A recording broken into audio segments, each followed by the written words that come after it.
Party का जो original आंदोलनकारी रूप है, अखिलेश यादव के रूप में आप लोग जब सामने पाए तो क्या महसूस हुआ आप लोगों को?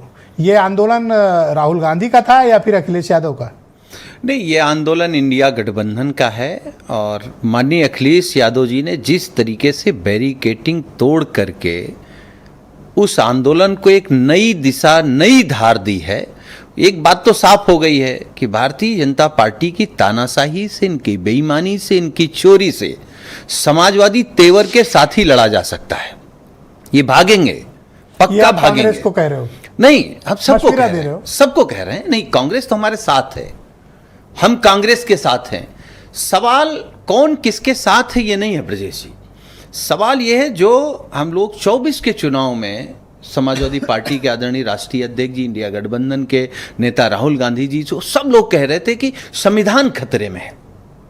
आपको नहीं लग रहा है जिस देश के लोकतंत्र के बारे में पूरी दुनिया में चर्चा होती है कि बहुत शानदार लोकतंत्र है, उस लोकतंत्र में चोरी हो रही है, बेईमानी हो रही। गांव-गांव चर्चा है ब्रजेश जी कि प्रधानमंत्री बेईमानी से प्रधानमंत्री हैं, बीजेपी की सरकारें बेईमानी करके सरकार में हैं।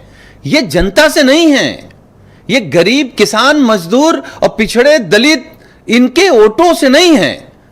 इन्होंने एक बिठा रखा चुनाव आयोग में अपने लोग। चुनाव आयोग धृतराष्ट्र हो गया है। अभी मैं बीजेपी को सुन रहा था, बीजेपी कई नेताओं को सुना। शिकायत क्यों नहीं करते हैं? हाँ, शपथ पत्र के साथ शिकायत मैं उसी पे आ रहा हूं। बीजेपी के पास और एक ही बात है और वही बात चुनाव आयोग कह रहा है। कह रहा कि आप शपथ पत्र दीजिए। आपको याद होगा ब्रजेश जी, 2022 के बाद समाजवादी पार्टी के नेता माननीय अखिलेश यादव जी ने चुनाव आयोग पर टिप्पणी की। चुनाव आयोग ने नोटिस भेज दी कि आप प्रमाण दीजिए और कहा आप एफिडेविट के साथ दीजिए। समाजवादी पार्टी ने, माननीय अखिलेश यादव जी ने, समाजवादी पार्टी के प्रतिनिधि मंडल ने चुनाव आयोग को 18,000 शपथ पत्र के साथ दिया। अच्छा, क्या बायोत दिया है? हाँ, 18,000 शपथ पत्र के बाद आज तक चुनाव आयोग नहीं बोला। धृतराष्ट्र भी है, गूंगा भी है, बहरा भी है, बस बीजेपी का एजेंट है। पर ये तो बैरियर, आप ऐसे नहीं कर ये सकते। बैरिकेटिंग फांद कर प्रदर्शन की क्या आवश्यकता थी? क्यों आवश्यकता नहीं? अरे समाजवादी लोग हैं, तो आप बैरिकेटिंग से रोक लेंगे।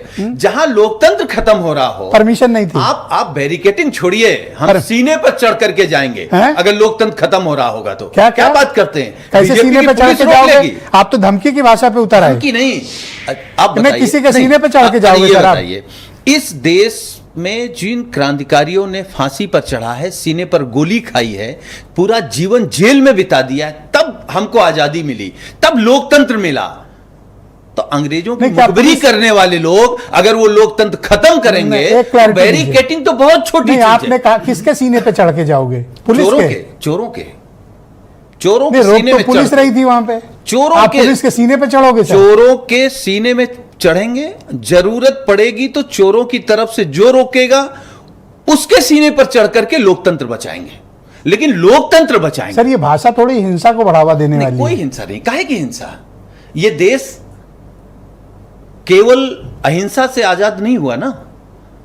भारत माता को अलग अलग, मतलब आप ये बंद में धमकी दे रहे हो कि आप वो रास्ता भी पकड़? धमकी नहीं है, हम केवल ये कह रहे हैं जो लोग चोरी कर रहे हैं वो चुनाव आयोग के अधिकारी हों, बीजेपी के नेता हों। चोरों की जहां जगह होती है, आप भी जानते हैं चोरों की जगह कहां होती है? मुझे नहीं पता। जब समय बदलेगा सारे चोर आपको जेल में मिलेंगे। ये तो चेतावनी दे रहे हो आप। चेतावनी नहीं दे रहे हैं, हम ये कह रहे हैं कि दबाव आप अपनी आदत उस तरीके से डाल लीजिए कि आप जेल में अच्छे से रह सकें।